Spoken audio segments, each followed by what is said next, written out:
We'll move on now, and Prince Harry's push for peace with the palace may have backfired, with royal commentators accusing him of breaching a cardinal rule. That all follows a BBC interview where Harry speculated about King Charles' health, a move insiders say went down poorly at Buckingham Palace. Joining us to break it all down, former Palace Press Secretary Dickie Arbiter. He is live this morning in Andros in Greece. Oh. Dickie, good to see you. Thanks for being with us. Good morning. What exactly did Harry say that's caused a stir? Well, what's caused the stir is that he gave a BBC interview. It was set up by Meredith Maines, his new communications and chief executive of Archewell.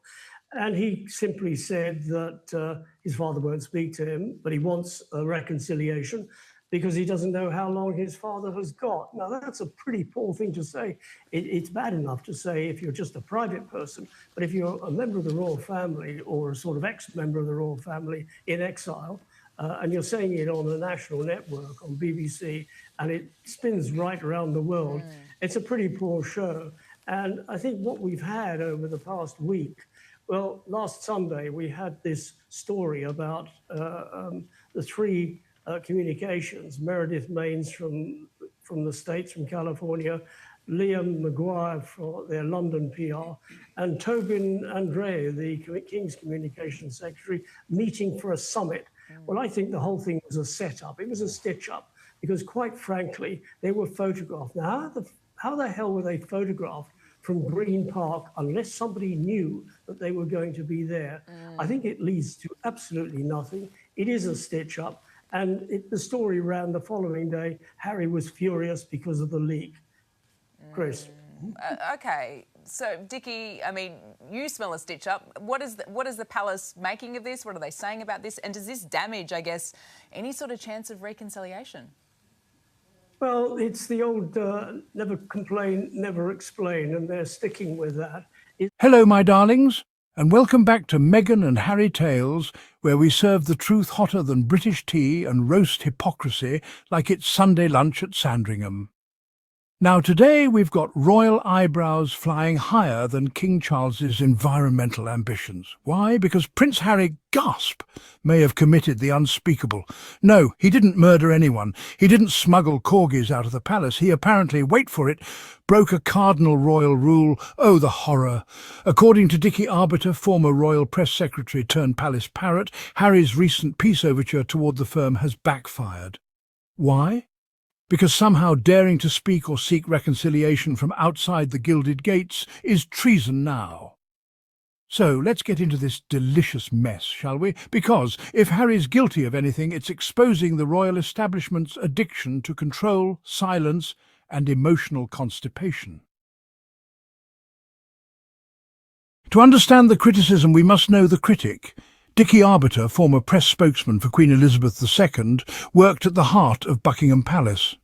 His words carry authority. He knows the monarchy's inner workings and unspoken codes. Arbiter recently accused Prince Harry of breaching protocol by making his reconciliation efforts public.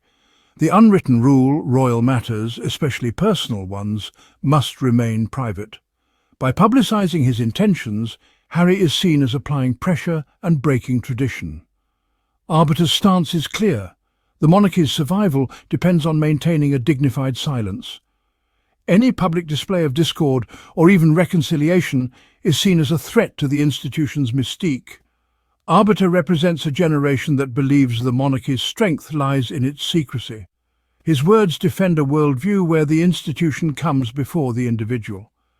This raises a modern question. Must ancient institutions remain rigid, or can they adapt and embrace transparency?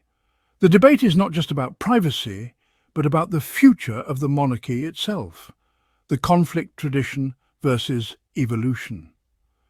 Let's look closer at the rule at the heart of this debate. Let's decode this so-called cardinal rule. Apparently, royals must never, ever speak about family issues in public. Unless you're Queen Camilla's brother leaking to the press, Prince William's friend whispering to the Times, palace aides close to the situation telling tabloids how Harry is fragile, lost or delusional.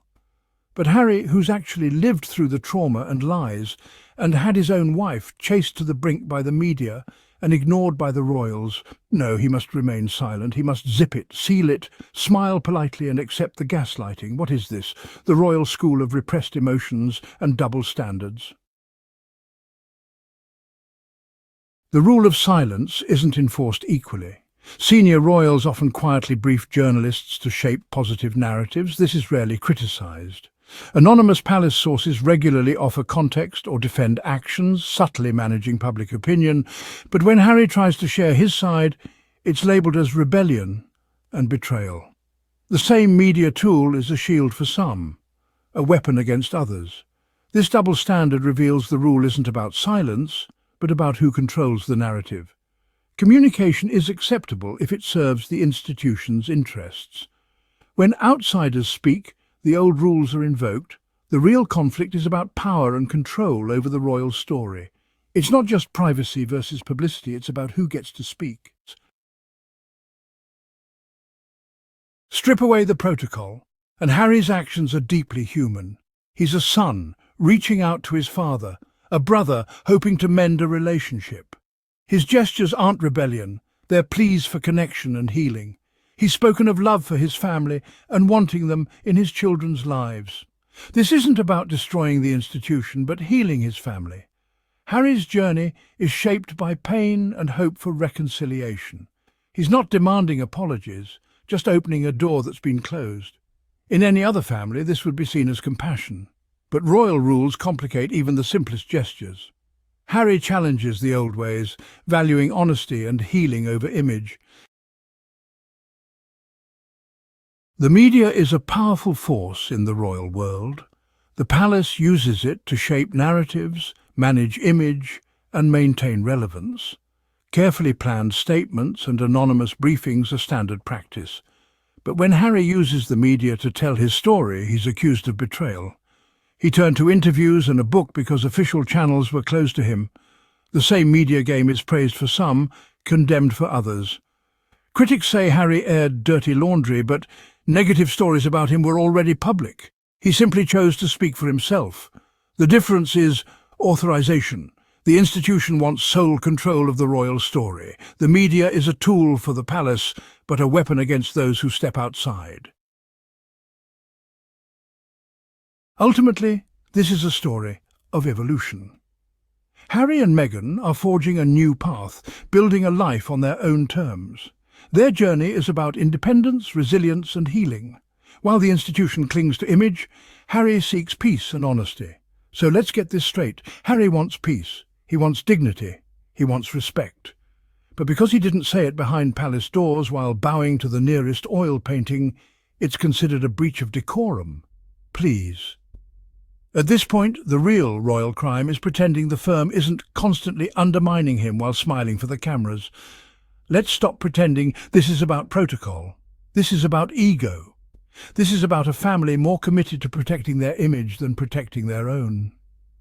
Harry broke no rule. He just broke the cycle, and that's why they can't stand him. That's all for today, my darlings. If you love a bit of royal realness, make sure you subscribe, smash that like button like the British media smashes facts, and leave a comment. Do you think Harry's peace push was brave, or too much for the crown to handle? Until next time, stay bold, stay royal, and remember, silence may be golden, but calling out hypocrisy, that's platinum, baby.